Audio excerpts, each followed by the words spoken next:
I assume that you all know. So we will come, this is our class on diseases of external ear, okay. So step by step we will approach towards from external ear to middle ear to inner ear, okay. And physiology of hearing, I think we will take another class, right. Let us come into some diseases about external ear. So like all the diseases of the human body, there are certain conditions, those are congenital, okay, mostly developmental anomalies. So the last anatomy class, have you read about the development of ear? Have you read or not? No? Okay. So let's see, I will tell you briefly that our pinna has been developed from certain tubercles, call it hillocks, right? So there might be some congenital conditions where this development might be deranged, okay. These are certain anomalies which is, it's not very common, I mean it's common but it's not very visible. We can see sometimes what is called Darwin's tubercle. It is an inherited condition. It's a small elevation in the posterior superior part of the helix. This is Darwin's tubercle. Okay. If you see carefully, you can see. Maybe many of you can have this condition. Likewise, there is something called Wildermuth's ear, right? Okay. So you know this is the helical helix. This is antihelix, right? In Wildermuth's ear, there is prominence of the antihelix and underdevelopment of the helix, right? So what you see, this area is basically flat. There should be, it should be more elevated, it should be less elevated, right? It is the opposite. This is very important. Anotia, Microtia and Macrotia, right? Anotia means there is no development. Microtia means there is small. The pinna size and shape wise it's small. And Macrotia means it's abnormally large, right? This is bat ear, Gandhiji's ear, right? What is bat ear? You see abnormal protrusion of the auricle. Actually this antihelix and a part of the antihelix, it is underdeveloped, right? And these scaphoid fossas are actually very prominent. So, bat nishtay dekhecho, batman. So, bat, like bat, it's abnormally protruded, okay. This is loop ear. Crux antihelices are poorly formed, okay. This is cup ear, like a cup. Its antihelix is again underdeveloped. This is another thing, the auricles are accessory, okay. These are all cosmetic deformities of our pinna and all can be corrected. ঠিক আছে, আমাদের দেশে তো খুব একটা পাত্তা দেওয়া হয় না, but it's very interesting how you will correct all these things, especially Anotia and Microtia, okay. This needs to be corrected. Patient যদি Anotia থাকে তবেই patient এসে বলে এটা ঠিক করে দিন. Otherwise, these are small things for our patients. But from the plastic surgery point of view or any kind of reconstructive surgery point of view, the surgeries are very interesting. Anyway, this is tragus, right? So anterior to tragus there is additional skin, right? This is called accessory auricles. How will you manage it? We'll just exercise. It's not a very difficult thing. This is very important. Preauricular sinus. This is a real challenge, okay. So faulty fusion of the first and second developmental arch, branchial arch, there might be some defect present between the first and second branchial arch during the process of fusion, right? And this tract, its opening can be in the anterior border of the ascending limb of the helix. Let me show you for this picture first. See, there is a sinus opening, right? This is the preauricular sinus. Patients usually comes with what?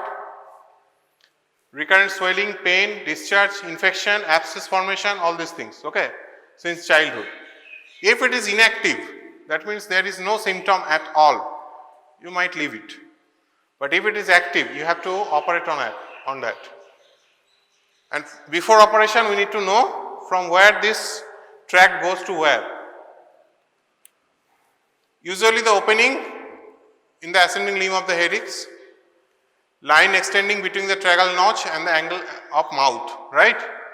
So it extends like this. The extension can be like this as well, okay? So what is the important nerve here in this area? Facial nerve.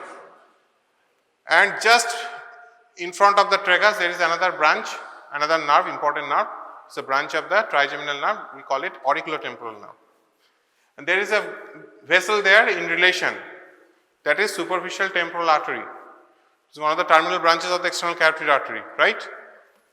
So these are the things you need to take care of. As well as because of the recurrent infections, the skin condition is usually bad, right?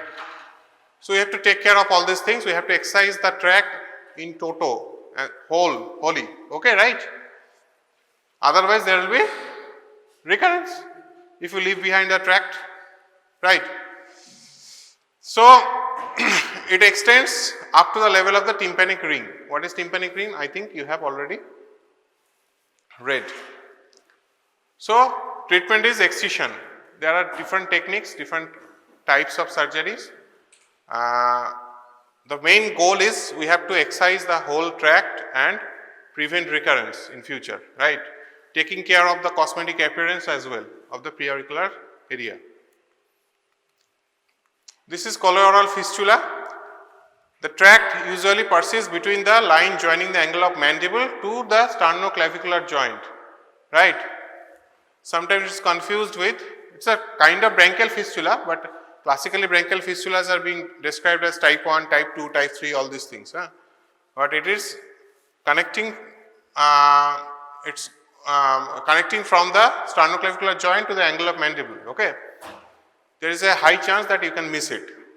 So again, for any kind of fistula or any kind of sinus, the goal of the treatment is you have to excise the whole tract, wherever it goes.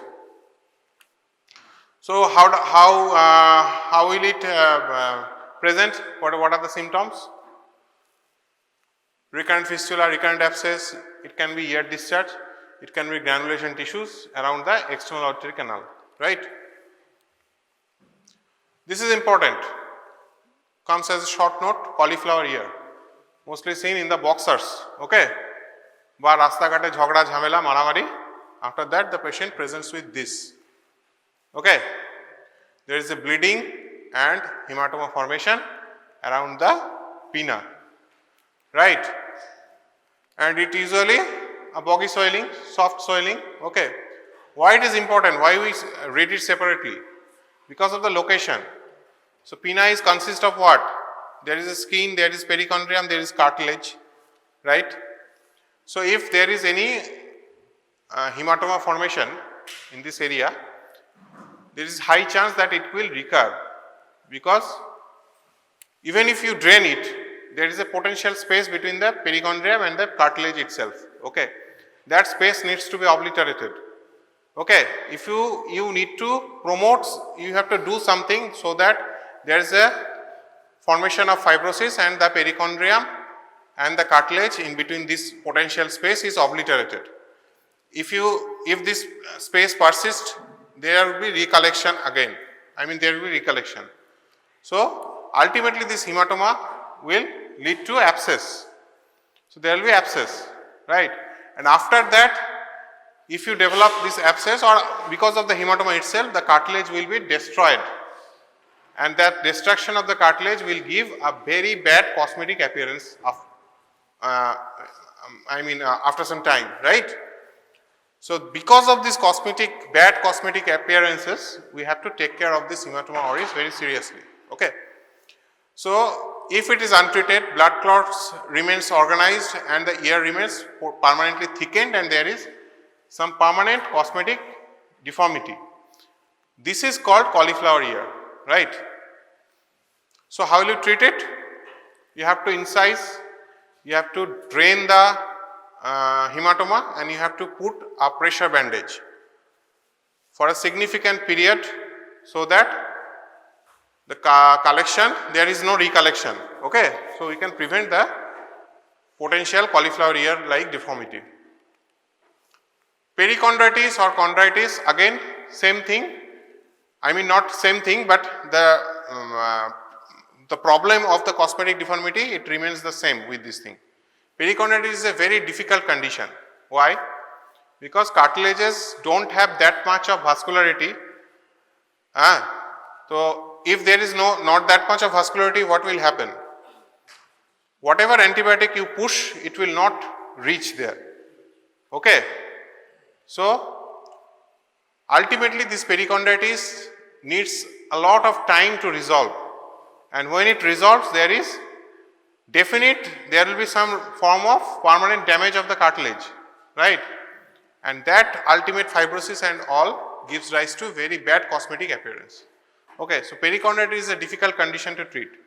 Okay, whatever, anything, any hematoma, any infection in the pinna or any cartilage in your body, you have to tell the patients that it will take some time and you have to be very serious if you try to avoid any kind of final cosmetic damage.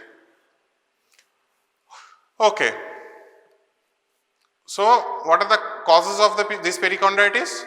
It can be because of any traumatic laceration, any kind of a trauma to the external ear, frostbite, burns, insect bite, chemical injury, hematoma or high piercing. So era of piercing, tattooing and piercing, okay. People try to put some piercing in the cartilage itself and ultimately this gives rise to perichondritis. Okay. So if there is diabetes, you have to treat it. Any potential cause that can delay this healing, you have to treat it, and as well as you have to give broad spectrum of antibiotics. Okay. Causative organisms, it can be mixed, but mostly Staph aureus and Pseudomonas. Okay. Okay. So this is the picture of a perichondritis. It's evolving perichondritis. You see there is discoloration and there is edema in and around. Okay. So this condition needs to be treated. In advanced cases, there might be crusting. Okay. There might be discharge. There might be extensive soft tissue damage and cellulitis finally. How do you treat it? Give topical and oral antibiotics. Drain the abscess if there is any. If there is any perichondrial abscess, you have to drain it. And this acetic acid, vinegar, okay, it helps a lot. Okay. Okay. So how will you prevent ear piercing? If you want to do it aseptically, right? Don't go to any random shop and go for this piercing in the cartilage. Lobule is fine, okay.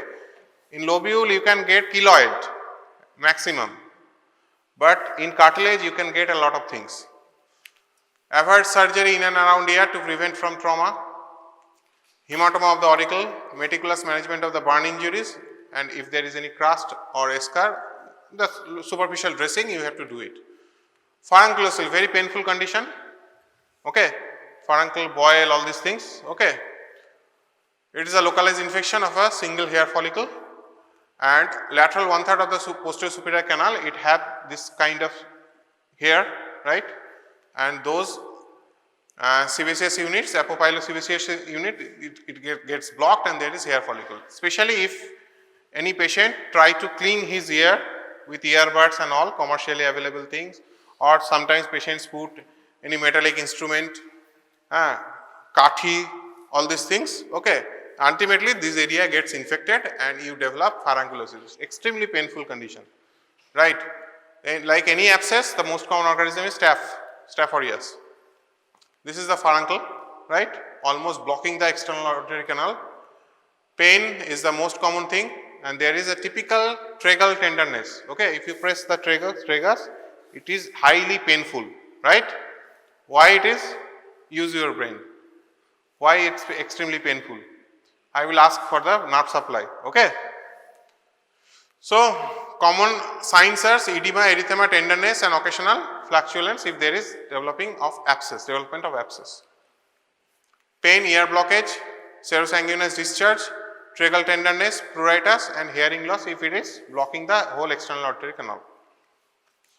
How you treat it? Local heat is extremely good. It increases the vascularity and blood supply. Okay. You will give analgesic, you will give antibiotics, anti-staph antibiotics. What are those? Common antibiotics that works on staphylococcus. Can you name some? No. Clindamycin is okay, but it's not anti-staph exclusively. Cephalosporins, okay. I mean penicillins, these are all anti-staph. Incision drainage, you can pack this area with antibiotic. You can give IV antibiotics for if there is soft tissue extension, especially if the patient is diabetic and all, okay. And for recurrent cases, with this mupirocin ointment, Tibact, and you can give vinegar as well, okay. Otomycosis, as you know, mycosis means it's something related to fungus, okay. It's very interesting actually, okay, why otomycosis develops in human beings, and we are the hub of otomycosis because we are in hot humid weather, right, especially in the the monsoon arrives when at that time. When the weather is extremely humid, we get lot of this thing, okay. Most common organism Aspergillus and Candida, and why it is occurs, it is interesting, okay. If you want to know more about this, we will discuss this on later, but this lipid acid balance is lost. We have to restore this balance as a part of the treatment, right. Symptoms, it's a dull pain. The patient typically describes amar kan kamre dhorche, okay, typical description, okay. And bacterial otitis externa, it's sometimes very difficult to distinguish, so sometimes we give some topical antibiotics as well as antifungal drops. Hearing loss because of this otomycotic debris, it blocks the external auditory canal, and there might be itching, extremely itchy. Any fungal infection is itchy, right. So, typically describes as white fungus, grey fungus, green fungus, black fungus, yellow fungus, all these things. It's in your microbiology chapter, microbiology the porechish, okay. I am not getting into more details. This is typical black fungus, Aspergillus niger, very common, and this is white fungus, Candida, okay. A roa type you can see, this is typical of Candida, and these black granule like structures, this is Aspergillus, right. How will you treat it? You will first give a suction clearance thorough. We have to remove this debris as much as possible and start giving antifungal ear drops, right. It's very effective, but initial 2-3 days it's very painful, okay. All the ear fungal drops, antifungal drops are extremely painful for the initial 2-3 days, right. After that it's okay. So, sometimes it's very resistant, especially the patients having athlete's foot like infection before, okay. Those patients are prone to fungal infections. Fungal infections are more common in developed countries, but our country also catching up very fast, right. Okay. So, immunotherapy, especially in resistant otomycosis, it's mostly applicable for the developed countries, but maybe in 20-30 years we will also start using because we are having growing number of cases in our country, right. So, otitis externa, as I told, Furunculosis is a type of otitis externa, okay, but we are typically describing something more extensive, right. So, as you see, externa means it's related something to external ear, external auditory canal, okay. We are discussing everything before the tympanic membrane, okay. After the tympanic membrane we will discuss on next day. So, the most common symptom would be pain, right.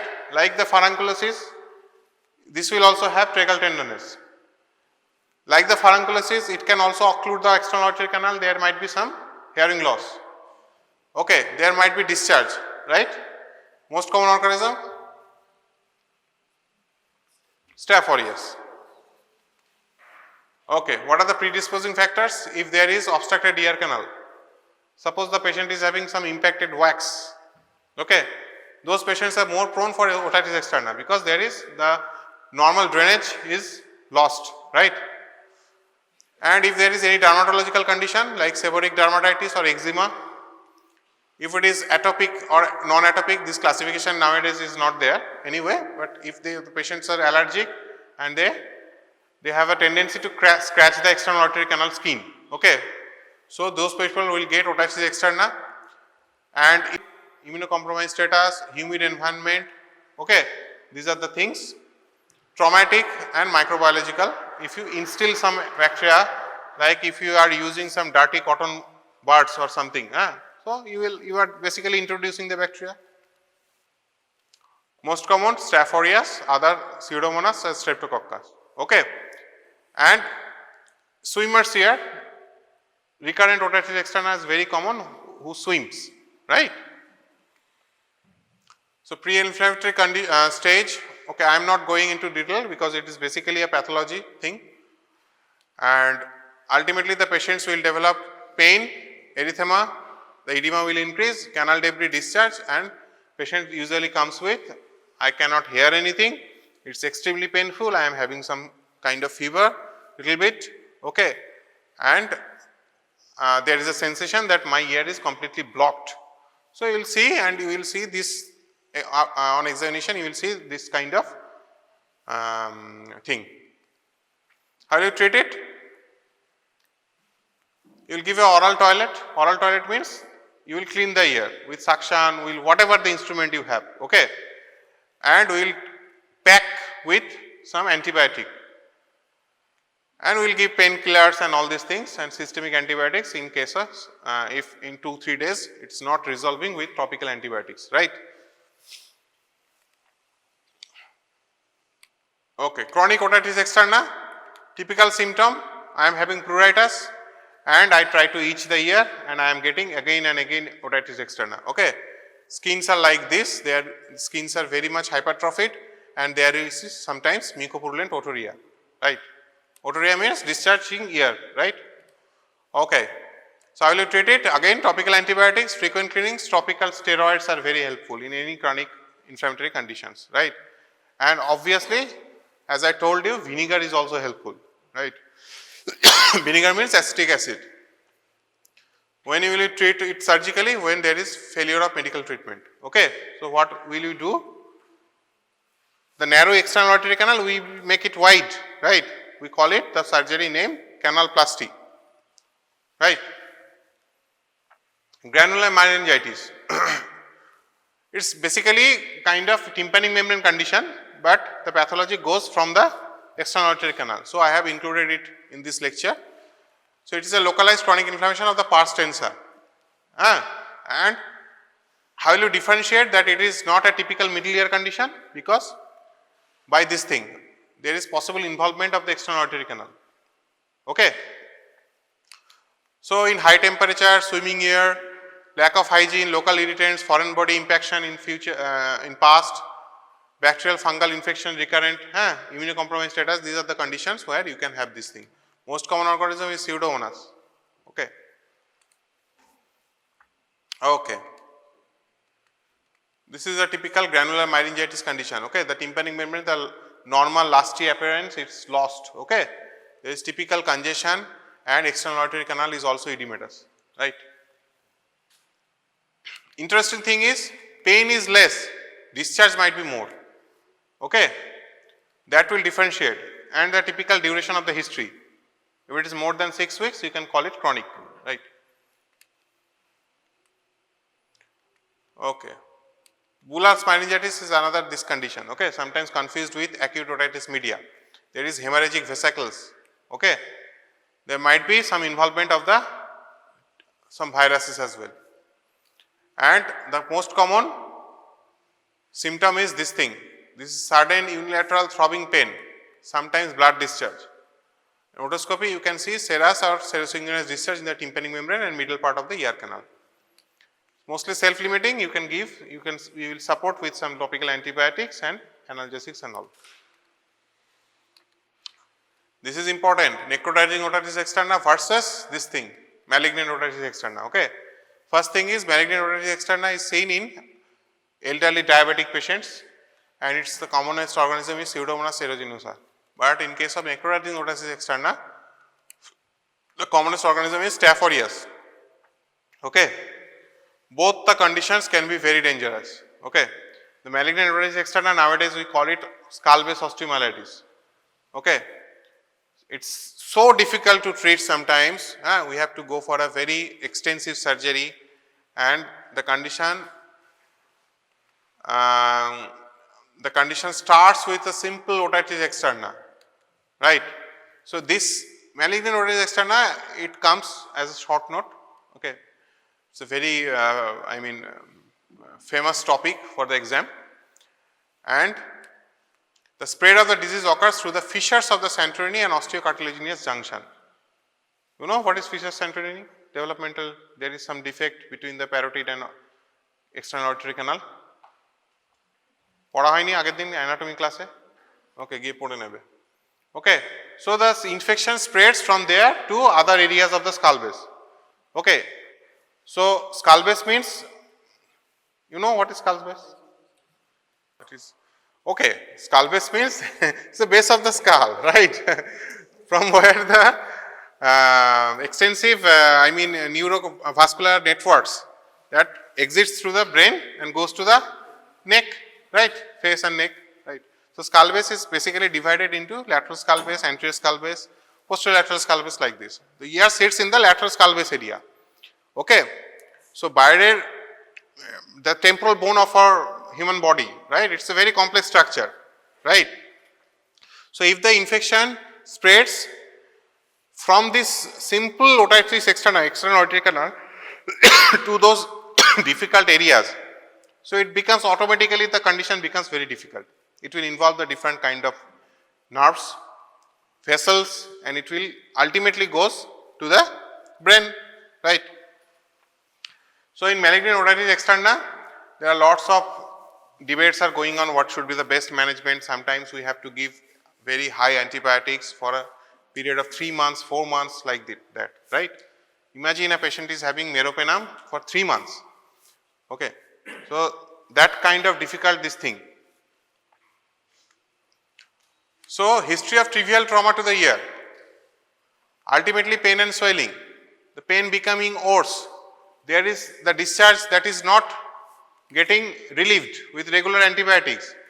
Ultimately, there is extensive granulation tissue. Sometimes we fear that it might be a malignancy, so painful. Ultimately, parotid becomes swollen, okay. Ultimately, facial nerve gets damaged. Ultimately, hearing gets damaged. So these things goes on and on, okay.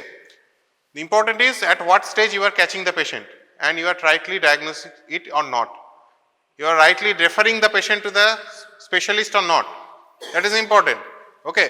Don't say that all the ear pain, that is very minor thing. It's not like that. Sometimes it can be very difficult.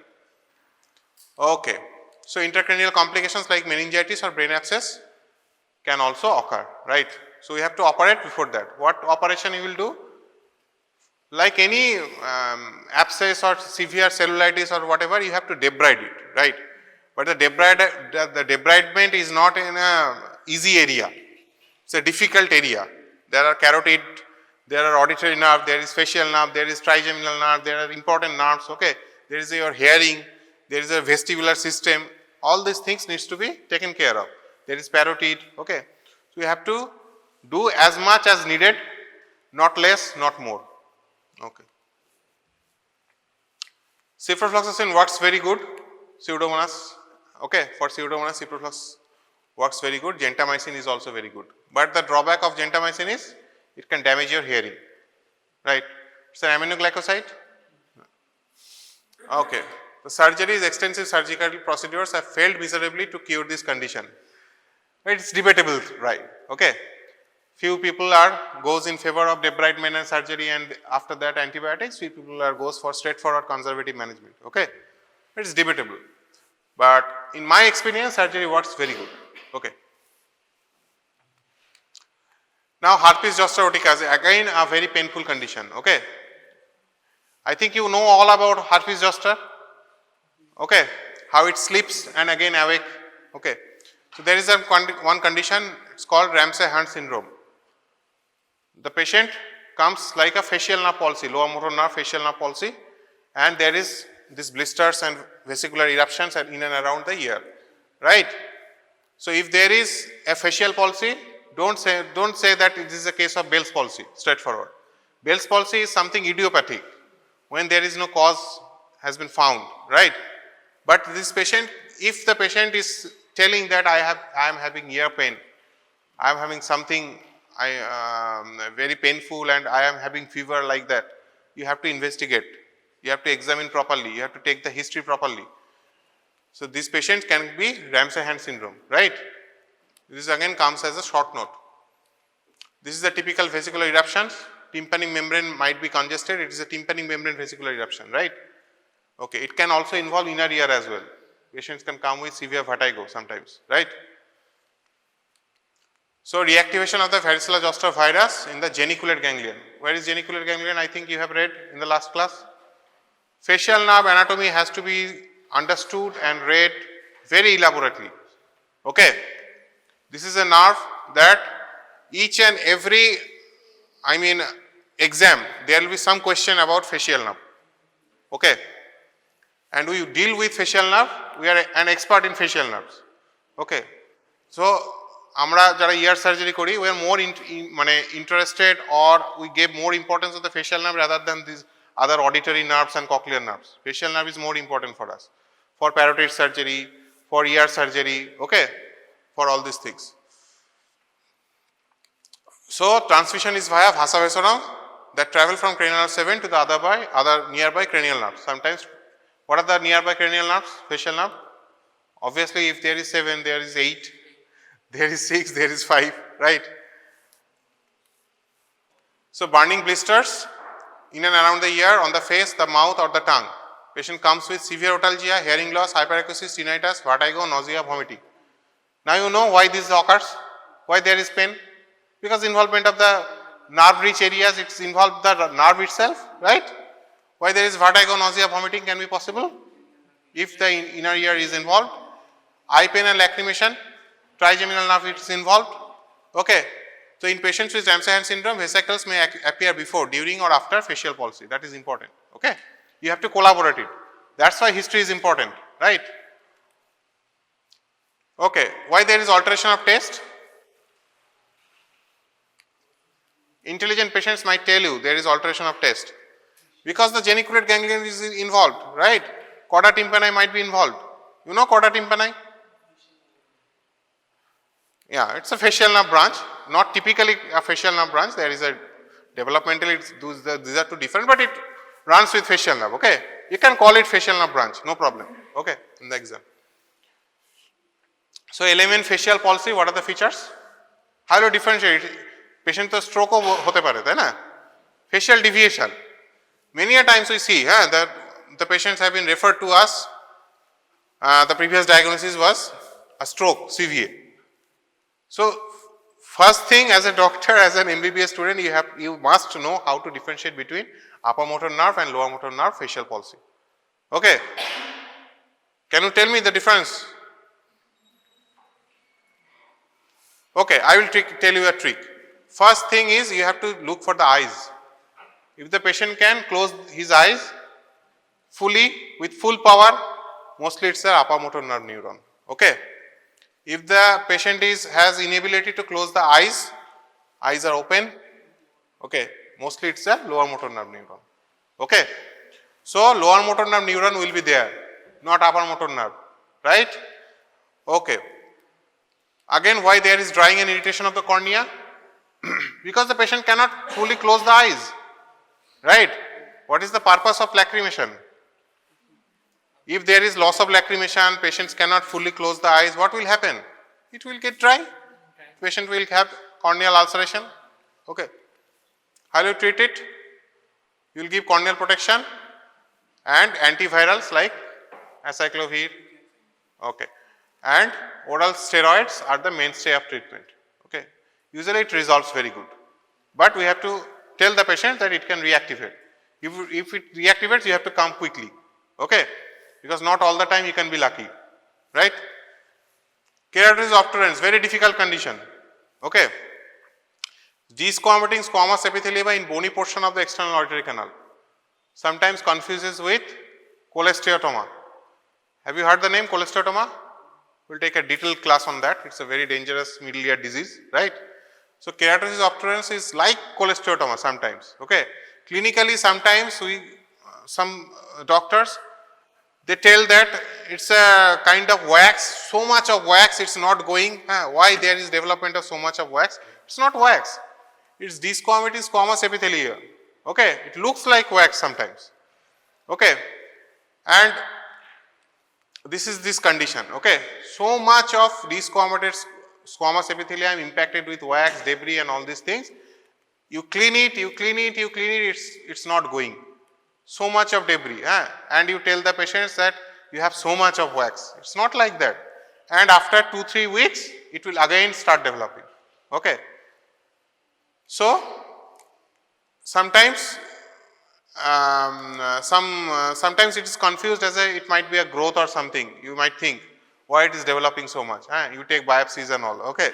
But if you do not know that it's it might be a case of keratosis obturans, you will miss it for sure. Pain, TM is intact, otorrhea, collection and collection and collection. This is the typical symptom, right? How will you treat it? You will try to remove it, oral toileting, nothing works in reality. You have to go for a definitive surgery. It's a complete canal wall down surgery. Sometimes we have to do a subtotal petrosectomy like surgery in difficult keratosis obturans. And many surgeons, including me, I believe that it is more dangerous than cholesteatoma, right? Okay. Cerumen. What is cerumen? Wax. Okay. So you have to know where the ceruminous glands are there. Outer 2/3 of the external auditory canal is lined by cuboidal and columnar epithelium. That is the catch line. Okay. So ceruminous gland, they will produce cerumen, right? So pollution, dust and all these things that will mix up and it will give the typical appearance of the wax. Okay. How much wax you will develop? It depends upon many things. It can be congenitally determined. Okay, genetically, sorry, not congenitally, genetically determined that how much wax you can develop, as well as your external auditory canal diameter, your shape, structure. If you have narrow canal, you will develop more wax. It will not get out, right? Getting out. How the wax are getting out? Getting cleaned. Self-cleansing mechanism. When it comes out, automatically. But if you have narrow canal, it will get impacted. You will, you have to come to the ENT surgeon every 5 months, 6 months that I am having typical this thing, lots of wax, it's not getting out. This is wax. I think everybody knows that. Okay. So wet phenotype, dry phenotype, these are all these things, typical thing. This is the job of the geneticists. They are more interested on that. But mostly if you see cerumen, if it is less in amount, you have to do nothing. Don't try to clean your ear, okay? Cleaning your ear is not recommended. If it is more, if it is impacted, if it is blocking your ear, if you are having difficulty in hearing, then you have to take it out by a trained surgeon, right? What are the typical things that can occur when you are try to clean the cerumen? One of them is cough. You are trying to put something and your cough reflex gets activated. Why? Again, anatomy question. Because of the nerve supply, the vagus nerve has a rich supply in the external auditory canal, right? Okay. So, how will you treat it? You will give some ceruminolytics, lots of commercially available, and what we call that typically this will make the wax soft, right? After that you can go for syringing, you can go for suction clearance, under microscope, under endoscope, whatever you want. Whatever the way you can earn money, you can do it. Okay, this is the syringing typical. Okay, so this is oral syringe you will give in the exam. Okay, you just push normal saline, normal room temperature. If it is cold, you will have vertigo. If it is hot, you will have vertigo, right? And typical direction, it's anterosuperiorly and the wax will come out. It's a very safe procedure, just you have to know whether there is any perforation or not. If there is any tympanic membrane perforation, patients will have vertigo, right? This is hooking, and lots of foreign bodies can get impacted. Insects, bachchara to ja khushi dhokai, okay, lots of foreign bodies can get impacted, whatever you name it, okay. So, large objects, spherical objects, vegetable objects, if you want to classify, you can classify like this. Battery is very dangerous, okay. It has a corrosive property, it can destroy the skin, it can destroy the cartilage, it can destroy many things, okay. Battery anywhere in your body is an absolute emergency, right? Okay. Okay, so how will you remove these foreign bodies? Again, with syringing, with your all the instruments you have, whatever it fits, you can use it, okay. There are some benign tumors can be possible. Lipoma, it's an universal tumor. You can have papilloma, viral papilloma, diffuse papilloma. This is papilloma, right? How will you treat it? You will excise it. It's a benign condition. Sebaceous adenoma, ceruminoma, granulations, all these things. Important is this, squamous cell carcinoma of the external auditory canal, right? Okay. So, if there is any granulation or ulcer that is not resolving, you have to take a biopsy. And if it comes that it's a malignancy, then we will go for the treatment. The treatment depends upon how big is this, where these structures, where this cancer already been into, right? If it involves the skin, if it involves the pinna, if it involves the bony external auditory canal, whether it involves the middle ear, whether it involves the parotid, it depends upon what kind of treatment you will choose. Okay. So, what is this treatment? Excision. It can be local excision, it can be wide excision, it can be whole temporal bone needs to be excised, right?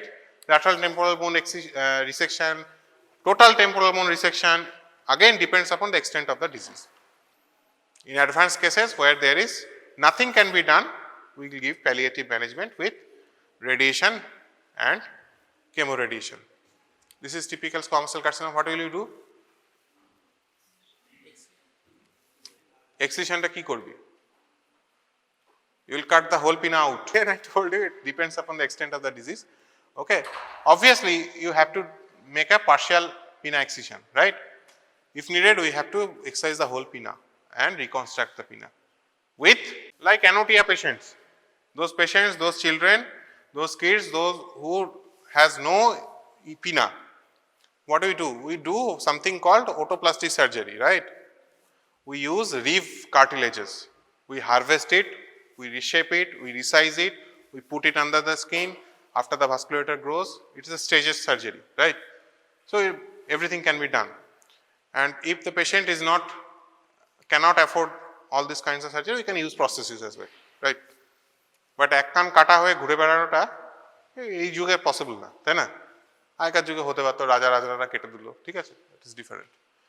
Basal cell carcinoma, again the treatment is wide excision. I think I need not to tell a lot about basal cell carcinoma, you all know, okay? It's called rodent ulcer. This is typical basal cell carcinoma. Again wide excision, we call it Mohs microsurgical excision, okay? Nowadays we all use as microscopes, and we have in advanced centers, we have this thing, we can know about the margins of our surgery, okay? We have to assure that there is no marginal involvement of the tumor. That is the basic principle. Malignant melanoma, it's a very difficult one. You know the varieties, you know the classifications of malignant melanoma. It's a huge topic. I think you all already read in pathology, right? Malignant melanoma is another condition. Here is also, we have to give a wide excision, right? And we have to take care of the lymph nodes, right? Something called sentinel lymph node biopsy. You know it? Okay. It's challenged nowadays. Anyway, you have to know the name.